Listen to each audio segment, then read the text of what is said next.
Les amis, bonjour, bonjour, soyez les bienvenus au petit déjeuner de Devenir pour agir. J'espère que vous allez bien, que vous avez passé une agréable semaine. Je suis très heureux aujourd'hui de vous retrouver, car mon invité est une figure marquante du sport français, particulièrement reconnue pour ses contributions mondiales en tant que champion du monde de judo à 2 reprises. Sa carrière sportive brillante le mène à se reconvertir dans des rôles de leadership après sa retraite de la compétition. En effet, il a intégré la Fédération française de judo pour occuper plusieurs grands postes à responsabilité, contribuant à la structuration et à la promotion du sport. Depuis 3 ans, il est nommé directeur général de l'INSEP, l'Institut national du sport, de l'expertise et de la performance. Son leadership est caractérisé par une vision intégrative, alliant performance sportive et bien-être des athlètes, tout en mettant l'accent sur l'innovation et la collaboration interdisciplinaire. Oui, vous l'aurez reconnu, j'ai le plaisir, la joie et le privilège de recevoir celui qui ne cesse de continuer à nous faire aimer le sport. J'ai la joie de recevoir Fabien Caillu. Fabien Caillu, bonjour, bonjour. Bonjour. Soyez le bienvenu. Merci de me recevoir à l'INSEP. Merci beaucoup. Je voudrais tout d'abord commencer par une citation du philosophe Schopenhauer. Schopenhauer qui souligne, pour se présenter, « Je suis sportif et à travers l'effort physique, je réalise la force de la volonté. » Et vous, Fabien Caillu, qui êtes-vous? D'un point de vue philosophique, je ne sais pas. En tant que personne, je suis tout simplement quelqu'un qui est tombé dans la marmite du sport très tôt, à l'âge de 9 ans. Et je ne pensais pas, en rentrant la première fois dans une salle de judo, que ma vie allait dépendre de cet instant-là, allait se construire. Et surtout quand en com, j'allais apprendre beaucoup de choses et faire le parcours que j'ai pu faire dans cette activité qui est le sport. Et tout ça pour dire aussi que c'est passé très vite. J'ai la chance de travailler autour d'une passion. Et travailler autour d'une passion, c'est un privilège. Voilà, donc c'est tout un parcours effectivement que je n'imaginais pas, qui va se terminer dans quelques années. Mais bon, voilà brièvement, très brièvement, un peu qui je suis. Quel a été mon parcours? Voilà. Avant d'approfondir la réflexion, peut-être une seule question. Selon vous, non pas comme les autres vous voient, mais quelle est votre plus belle qualité? Ça, c'est toujours très délicat de s'auto-évaluer, juger. Ma principale qualité, j'ai bien du mal à...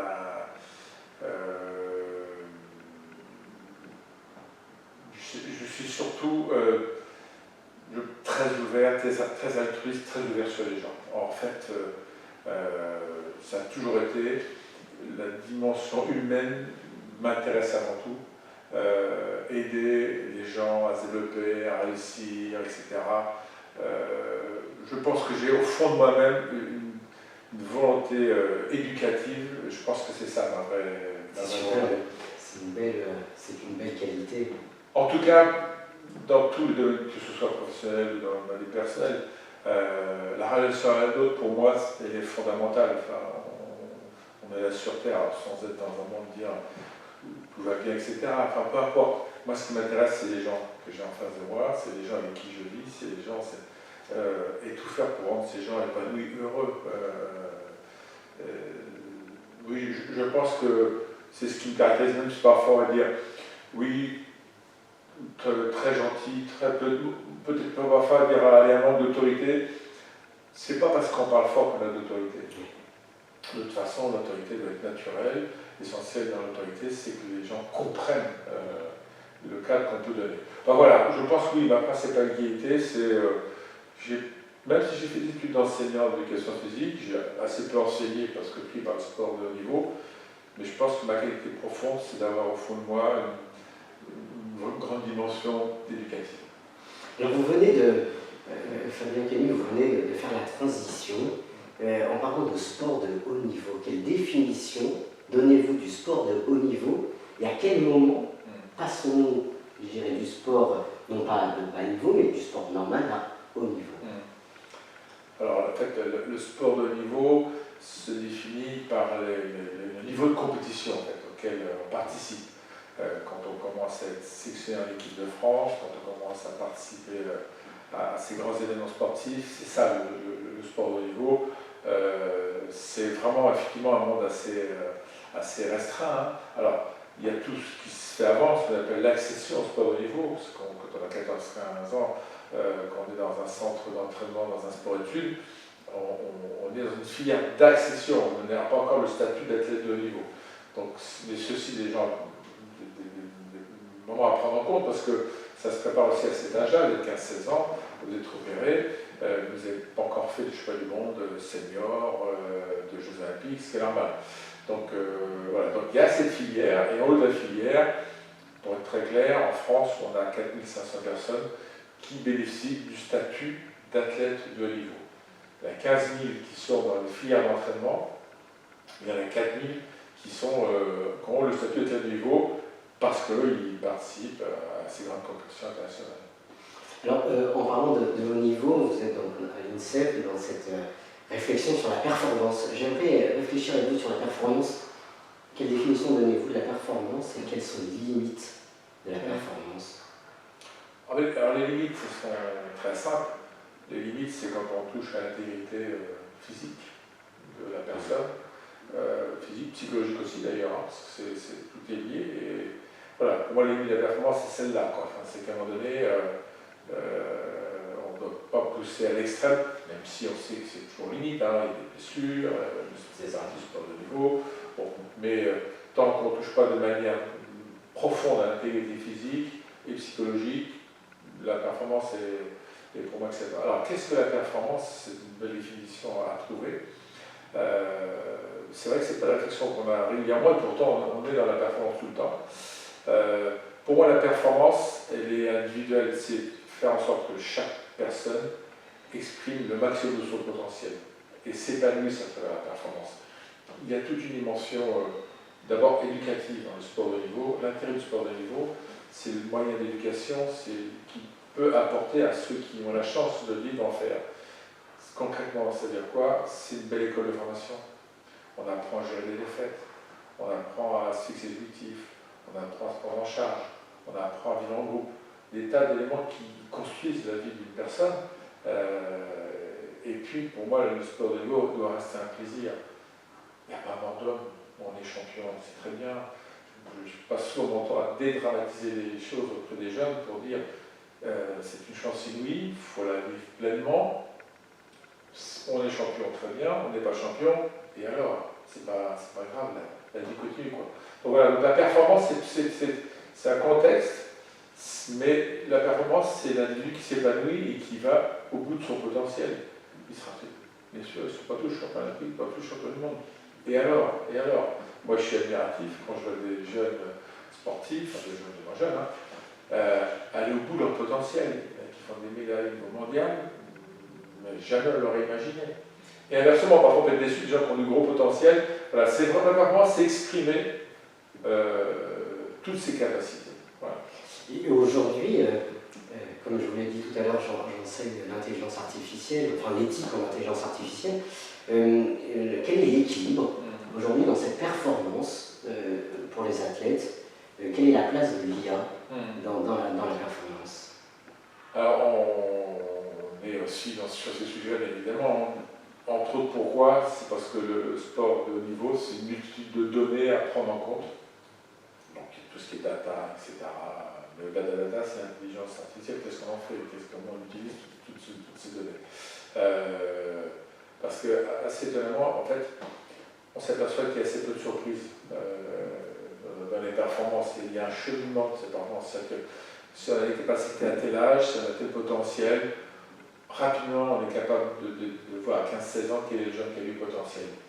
Donc, on est passé d'un système assez empirique, dans le sport mondial en général, à vraiment, grâce à la data, grâce à l'intelligence artificielle, à des choses un peu plus précises, et qui pour moi ont leur importance parce qu'on est encore un peu en France, quand je parle des 15 sportifs reconnus, quelque part, moi, ce qui me dérange, c'est qu'on fait croire à des jeunes qui peuvent être de futurs champions. Or, on sait très bien que non, malheureusement, et que donc, du coup, je pense que l'intérêt aussi de la performance que ça permet de construire, c'est assez rapidement de ne pas mentir à des jeunes, faire comprendre que, voilà, avec toute la réserve, parce qu'il y a tellement de paramètres dans la performance que bon, on peut aussi se tromper, mais on peut aussi prendre en compte Donc oui, c'est un phénomène nouveau. Aujourd'hui, on a ici à l'INSEP de l'enseignement français tout un dispositif de data qui est gigantesque. On y consacre beaucoup de temps, beaucoup d'argent. C'est indispensable parce que c'est un élément de performance et d'accompagnement du sportif. Mais l'intelligence artificielle dans le sport, pour moi, on est qu'assez début, c'est pas assez prémisse, mais ça reste encore assez nouveau. Et quand il y a des vraies réflexions à avoir là-dessus pour optimiser cet outil. Vous venez de parler dans votre réponse, vous venez de donner un mot intéressant, à savoir le côté financier. Comment équilibrer, quelle est l'éthique sportive que vous avez dans ce domaine-là? Par rapport à l'aspect financier, il n'y a pas d'éthique précise, enfin, si ce n'est l'éthique que l'on a, d'abord c'est d'optimiser les moyens dont on dispose. Parce que oui, le sport de niveau coûte cher. C'est vrai, en fait il y a tellement de paramètres qui interviennent dans la performance. D'abord, il faut des installations sportives de haute qualité, ce qu'on a ici à l'INSEP, donc équipées avec des caméras, avec des tas de choses, puis avec des capteurs. Le sport de niveau est aussi dans une course je veux dire, pas comme l'armement, mais c'est un peu ça aussi. C'est qu'à un moment donné, on voit bien que les nations qui s'en sortent, c'est celles qui mettent le plus de moyens. Il y a un lien à l'argent qui est à bien. Donc, oui, ça coûte de l'argent, il faut des entraîneurs, il faut des kinés, il faut des médecins, il faut un centre médical, enfin bref, mais donc pour nous, l'enjeu, en tout cas financier, c'est toujours de s'intéresser à l'intérêt ou pas de faire telle et telle chose. Il y a quand même un investissement qui doit nous faire réfléchir. On a aussi nos contraintes budgétaires. Je dirais pas de contraintes, on a aussi nos limites budgétaires. Et puis, c'est comme aussi l'argent public. À 60-70%. Donc voilà, donc ce souci économique, oui, il est bien présent et il le sera encore plus parce que bien que les années à venir, côté finances publiques, sont encore plus exigeantes, on va dire. Mais donc la philosophie par rapport à l'aspect financier, c'est ça, c'est de se dire est-ce que ça vaut le coup d'investir ou pas, est-ce qu'on fait ou pas, est-ce qu'on met en argent ou pas, on regarde du résultat que ça peut amener. En fait, c'est une quête permanente. Alors, Fabien Cagny, on est à la veille des Jeux Olympiques et Paralympiques. Comment préparez-vous les athlètes à la défaite et à la victoire? Anthropologiquement, ouais. Il y a toute une dimension, bien sûr, psychologique qui, à un moment donné, c'est ce qui fait la différence, d'ailleurs, dans le sport de niveau. C'est pas le plus talentueux, c'est celui qui sera le jour J à leur âge, s'exprimer à 150% de son potentiel. D'où la définition de la performance. C'est ça la performance, c'est se sublimer, arriver à atteindre des sommets. C'est un long processus. Les jeunes qui seront jeunes et moins jeunes, d'ailleurs, enfin, les athlètes sélectionnés au jeu, pour la plupart, sont déjà rodés à des championnats du monde, à ces grands événements-là. La différence ici, c'est que c'est à Paris, en France. Donc un contexte particulier, un environnement médiatique beaucoup plus présent. Donc oui, cette attente, cette pression, on la ressent déjà depuis un an. On a beaucoup de journalistes tous les jours sur le site. Donc il y a des attentes, ça très bien. Les Jeux à Paris, c'est bien, mais autant les réussir. Donc ça se prépare, c'est de la préparation mentale qui est faite par des experts qui préparent à cet événement, à l'environnement le jour J, parce que tout est aussi une question d'émotion, d'affronter ce moment où quand vous devez tirer à l'arc, la cible ne faut pas trembler, bien évidemment. Donc il y a des répétitions en fait, qui sont faites par le tir à l'arc, simulent déjà les jours des Jeux Olympiques avec du public, une répétition avec un speaker, pour vraiment se mettre dans les conditions. Ce qui a été fait aussi pour préparer ces sportifs, c'est d'avoir déjà des équipements sportifs qu'ils utiliseront au jeu. La barre d'haltérophilie, la grille en gymnastique, la piste de l'escrime, de manière à déjà s'habituer aussi à cet élément. Alors parfois il y a des enjeux techniques, la grille en gymnastique en fonction de telle marque réagit différemment, donc il y a ça. Et puis il y a aussi le contexte de s'habituer déjà à avoir la piste d'escrime, celle des jeux, et de s'y préparer. Donc voilà, toutes ces petites choses qu'on amène pour se préparer à réussir l'événement. Alors après, un des enjeux, effectivement, c'est l'après-jeu pour ceux qui ont raté les jeux. Mais on le vit déjà. Quand je le vis déjà, c'est qu'aujourd'hui, il y a des sélections qui tombent pour les équipes de France, donc des athlètes partenus, ce qui est difficile, hein, des jeux à Paris, à Rêve qui s'écroulent. Donc là, il y a tout un accompagnement psychologique qui est mis en place pour les accompagner en fonction des besoins. Donc ça, c'est pour ceux qui ne vont pas faire les jeux. Et la deuxième phase, ce sera ceux qui auront fait les jeux, mais qui n'auront pas fait les performances qu'ils attendent. Et là aussi, donc c'est pour ça que les Jeux Olympiques pour nous ne vont pas s'arrêter à la cérémonie de clôture des Jeux Paralympiques le 8 septembre, et qu'il y aura sur les mois qui vont suivre tout un accompagnement pour ceux qui auront eu l'échec, mais aussi un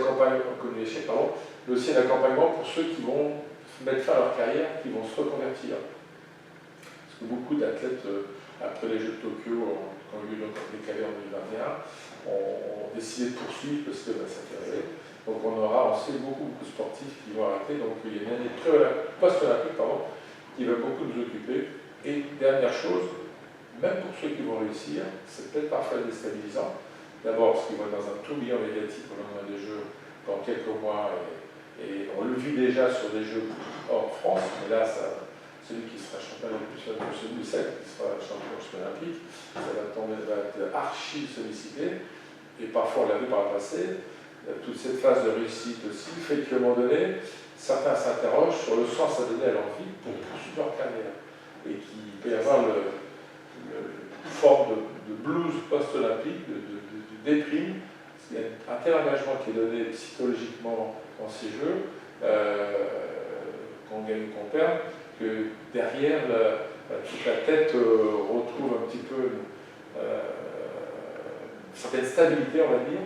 Et tout ça pour dire que oui, l'année post-olympique va beaucoup nous occuper et accompagner les athlètes, mais aussi les entraîneurs. Voilà, je vais arriver aux entraîneurs, parce que parfois, quand leurs athlètes ne réussissent pas, en tout cas ne performent pas, quel accompagnement y a-t-il pour eux? Là, eux aussi sont de plus en plus accompagnés comme les athlètes par des préparateurs mentaux, par des psychologues dans certains cas, par nos équipes INSEP qui les accompagnent aussi dans leur travail au quotidien, un peu en regard extérieur, parce qu'on se focalise effectivement beaucoup sur les sportifs à juste titre, mais l'entraîneur est aussi dans une situation délicate, obligation de réussir, et parfois on peut esseler dans leur fonctionnement. Donc ces dernières années, beaucoup de choses ont été faites pour. Parce que c'est comme un professeur dans une classe. L'entraîneur, il a un état d'esprit, l'entraîneur, il a même. Je me souviens de le dire, on a tous été marqués par les enseignants, parce que quand on regarde l'enseignant, quand on voit comment il fait, ça inspire déjà beaucoup de choses, ou pas. C'est pareil pour l'entraîneur. Les entraîneurs, ils sont plusieurs. Donc, eux ont un rôle déterminant, et aussi parce que sur l'après-jeu, les questions se poseront pour quelques-uns, quelle suite donner à leur carrière sportive. D'autres pour lesquels la fédération dira mais non, on ne vous garde pas. Donc oui, l'année post-olympique est très dense. Voilà, très dense. Très dense. Dans votre réponse, il y a quelques minutes, vous avez parlé du mot, en tout cas vous avez répondu par le mot échec. C'est un mot très difficile, hein, un échec. Préférez-vous un échec sportif ou une défaite sportive?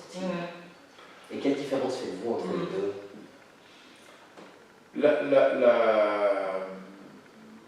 En fait, la défaite peut arriver, ça dépend à quel stade elle se produit. C'est-à-dire que si c'est une défaite au début de la compétition, là, c'est devient un échec. Là, c'est l'échec. Si c'est une défaite parce que vous êtes en finale et vous perdez la finale, c'est une défaite, mais vous êtes médaillé d'argent. Donc je pense que voilà, la différence que je fais, elle est en fonction du niveau de la défaite. La défaite, beaucoup vont la connaître, on le sait bien. Les champions ne sont pas si nombreux que ça. Donc, mais ça, et surtout, c'est un échec quand on n'atteint pas l'objectif qu'on s'est fixé. En fait. Voilà, c'est parce que tout le monde ne vise pas une médaille d'or, et qui vise d'être dans le top 8, donc je une finale en athlétisme par exemple, ou sur un podium. Voilà. Donc l'échec, c'est quand on est très loin de ses objectifs. Alors, je voudrais réfléchir, Fabien Camus, avec vous, sur la conception de l'entraînement. S'entraîner. Et pour ce faire, je voulais citer Aristote, qui souligne ce n'est pas ce que nous faisons le plus souvent qui nous fait du bien, mais ce que nous faisons avec le plus de plaisir. Ma question, Fabien Camus, est la suivante. Comment l'athlète trouve-t-il encore du plaisir malgré les efforts et dans les sacrifices qu'il fait pour réussir? Mais ce qu'a pu dire Aristote reste totalement d'actualité. C'est même un enjeu permanent au quotidien, parce que à un moment donné, ce qui fait la différence, c'est l'engagement, c'est le plaisir. Comme on trouve aussi, le plaisir est capable de sublimer tout être. Le plaisir peut même emmener très loin et dépasser des limites. Donc il faut jouer là-dessus. Il faut jouer là-dessus. Et effectivement, c'est une des complexités du sport de haut niveau d'ailleurs. C'est vu les quantités d'entraînement, l'intensité des entraînements, comment garder cette notion de plaisir. C'est l'enjeu capital. Le jour où vous n'avez plus envie, moins envie, la question de la retraite se pose, et puis surtout la performance s'en ressent. Alors, c'est le rôle des entraîneurs de varier, de tomber dans une monotonie, de varier les entraînements, de varier les lieux, de se déplacer, d'aller en stage, de jouer aussi dans la relation entraîneur-entraîné. Le rôle aussi du préparateur mental est important dans ce cas-là. Il n'y a pas de sportif qui réussisse en étant triste. C'est pas vrai. À un moment donné, et donc la notion de plaisir, elle est essentielle. Et elle est essentielle aussi dans un environnement. À un moment donné, moi j'ai écrit ici, tous ceux qui sont dans l'établissement, que ce soit à la restauration, que ce soit à l'entrée de l'établissement, je tiens à ce que tout le monde ait le sourire. Voilà. Ici, on doit être heureux du vivre. C'est capital. Et c'est aussi un environnement qui favorise la réussite. Et les sportifs, il faut qu'ils se sentent bien sûr soutenus, encadrés, mais cette notion de plaisir, de sourire, de vivre dans un endroit où ça rayonne, c'est capital. Et ça, j'y tiens. Et dernièrement, j'ai vu toute l'équipe de la restauration pour leur faire comprendre que ce qu'il y a dans l'assiette, c'est capital, parce que le sportif, il aime bien manger, il a besoin de manger, mais au-delà de ça, ce qui est capital aussi, c'est qu'ils aient le sourire quand ils les servent. Voilà. Et qu'ils ont une relation, ce moment de détente pour le sportif du midi ou le soir, voire le matin, bien sûr. Donc voilà, toute la notion de plaisir, elle est oui dans l'entraînement, dans ce qu'ils peuvent vivre, mais aussi et surtout en dehors. Très, très intéressant, Fabien, ce que vous dites. Concernant les sportifs, tous les athlètes que vous avez, qu'attendez-vous d'eux? Qu'ils soient des exemples ou des modèles? Alors, modèle ou exemple, moi ce que j'attends d'eux, avant tout, c'est qu'ils se réalisent en tant qu'individus. Voilà, c'est d'abord eux ceux qui m'intéressent, à titre purement personnel. Qu'ils soient des modèles, oui, souvent s'ils se réalisent, ça devient des modèles. Mais c'est lié quand même, c'est des modèles ou des exemples. D'ailleurs, on le voit ici, l'intérêt d'avoir donc 28 disciplines sportives, d'avoir des jeunes qui ont 14-15 ans et certains qui ont 37-38 ans. Ces exemples, voire ces modèles qui peuvent inspirer des jeunes à côtoyer les grands champions, les grandes championnes, à côtoyer ceux qui ont des résultats. Vous arrivez ici, c'est capital, c'est une des forces de l'INSEP. C'est pour ça que beaucoup de sports veulent venir ici, parce que l'inspiration vient des exemples, des modèles qu'on peut croiser. Le rôle est essentiel, notamment parce que souvent en plus, les barrières, on s'est aidé psychologiquement, c'est-à-dire que sans s'en rendre compte, alors sans vouloir dire qu'on va écraser tout le monde comme les plus beaux, plus loin, plus forts, mais il y a une dimension psychologique. Et donc de croiser des champions, fait souvent dire à des jeunes, moi j'ai vécu à mon époque, mais c'est un homme comme moi, c'est une femme comme moi, et pourquoi pas moi? Ça permet, quelque part, l'exemple, c'est aussi une manière de démystifier la performance inatteignable. Et c'est pour ça qu'on appelle beaucoup l'importance, c'est que ceux qui réussissent échangent avec les jeunes pour leur faire comprendre que, et moi aussi j'étais à ton âge, moi aussi je ne me voyais pas champion, moi aussi, je prends mon exemple personnel, quand je suis arrivé ici, je me suis demandé si à 17 ans, 18 ans, si c'était vraiment fait pour moi. Et pendant une année, je me suis dit, mais je repars en Normandie, je fais des études, et puis je me suis accroché, et puis les messages sont passés, mais jamais j'aurais pensé, 2 fois champion du monde, jamais j'aurais pensé faire sa carrière. Mais c'est de côtoyer les autres, notamment des champions d'époque, qui m'ont dit, mais si, toi aussi tu es capable. Donc voilà, donc cette dimension du modèle de l'exemple, c'est l'enjeu pour nous de cette maison. Et en plus, ce qui est intéressant, c'est aussi pour ça qu'ils sont champions, 90% des grands championnes sont des gens exemplaires, qui ont tout compris. À un moment donné, ce qui fait une forme d'intelligence. Le champion, il se prend en charge, il sait capter, prendre ce qu'il faut à droite à gauche, il sait faire. Donc, et les grands champions sont les gens les plus simples, parce qu'ils ont compris beaucoup de choses. Il y a une intelligence qui fait la différence. Et ça, c'est aussi des choses qu'on peut détecter chez les jeunes qui rapidement sauront, j'allais dire entre guillemets, aller là où il faut aller à l'essentiel. Mais le champion peut aider à ça, peut être inspirant. Il y a des façons de parler, il y a des attitudes, il y a des comportements, il y a des regards. Et cette transmission entre les grands champions et les jeunes, ici, c'est capital. C'est capital. Alors, est-ce que je nais analyse sportif ou je le deviens? Est-ce qu'il y a un génie sportif que l'on piétine, que l'on décèle? Non, on le devient. On le devient parce que c'est un environnement, on le devient parce qu'il y a toute une dimension. Alors, oui, à un minimum de capacité physique, il n'y a pas de secret. Parce que être demain champion du monde du 10 000 mètres, ça veut dire qu'il y a des qualités de maths, etc., qui, à minima, doivent être là. Mais pas que. Et après, il y a un environnement propice. Un environnement souvent familial. D'ailleurs, ce qu'on voit plein de plus en plus dans beaucoup de sports, c'est des champions dont les parents ont été, ou un des parents, les deux d'ailleurs, ont été des gens qui ont fait du sport de haut niveau. Je pense à Wembanyama, le grand basketteur, je pense il y a plein d'exemples comme ça, parce qu'il y a un environnement familial, culturel, social, qui rapidement, mais sur les rails déjà un talent. Alors il y a aussi quand même, il n'y a pas que ça, mais il y a aussi des gens, des grands champions, championnes, dont les parents ne font pas du tout sport, ça peut arriver. Mais quand même, tout ça veut dire que oui, on le devient. Il n'y a pas, même si quelques gènes qui favorisent la performance, d'un point de vue génétique, ça on le sait, c'est l'environnement qui fera la performance.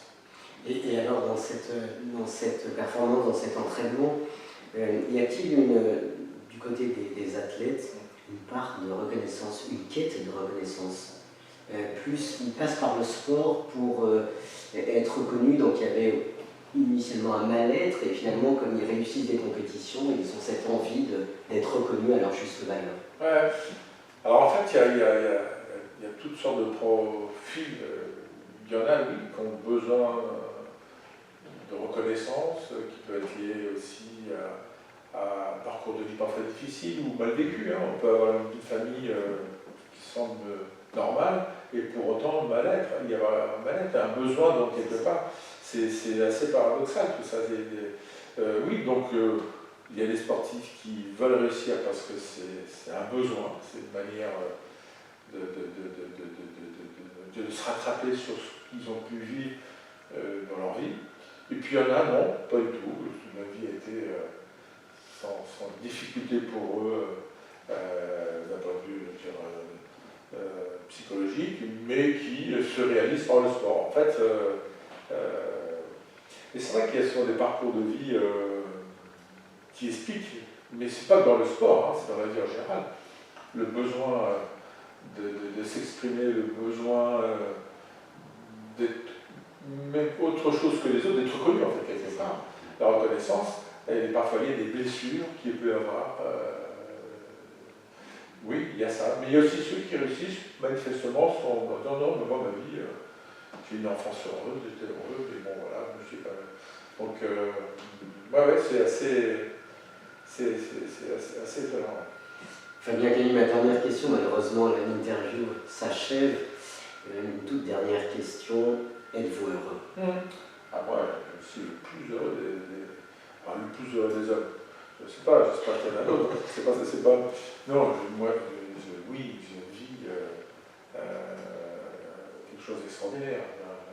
Avec les Jeux Olympiques à Paris, donc moi je souhaitais être un peu acteur de cet événement, sortir de l'organisation, mais être auprès des sportifs, les accompagner, les suivre, échanger avec eux. C'est fabuleux. Je vis une période. Nous vivons, je ne suis pas seul. Déjà, de travailler dans le sport, dans cette dimension éducative, travailler sur sa passion, c'est d'une richesse incroyable, parce que c'est accompagner des gens, des individus dans la révolution. Et moi, je n'ai pas vu le temps passer, j'ai 64 ans, j'ai l'impression d'être rentré à l'INSEP hier, alors il y a, j'avais 18 ans à l'époque, donc faites le calcul. Oui, je le répète souvent, mais on a une chance inouïe. On est loin de travailler dans un contexte délicat, peut-être un hôpital, peut-être des choses comme ça. Je dis souvent, et échec, et alors, il n'y a pas d'homme. Bon, voilà, oui, bien sûr, on regarde l'investissement de ce qu'on peut y mettre, la vie continue. Bon, donc, ouais, je suis très heureux. Je ne dois peut-être pas, mais je suis très heureux. Merci beaucoup de m'avoir reçu et nous souhaitons vraiment à tous les athlètes qui sont présents ici, qui s'entraînent, de très belles médailles pour les JO. Croisez les doigts. Merci beaucoup merci. De m'avoir reçu. Les amis, merci beaucoup de nous avoir suivis. Je vous souhaite une agréable semaine et vous donne rendez-vous pour de prochaines aventures. À très bientôt. Merci pour votre fidélité. Ciao, ciao. Au revoir.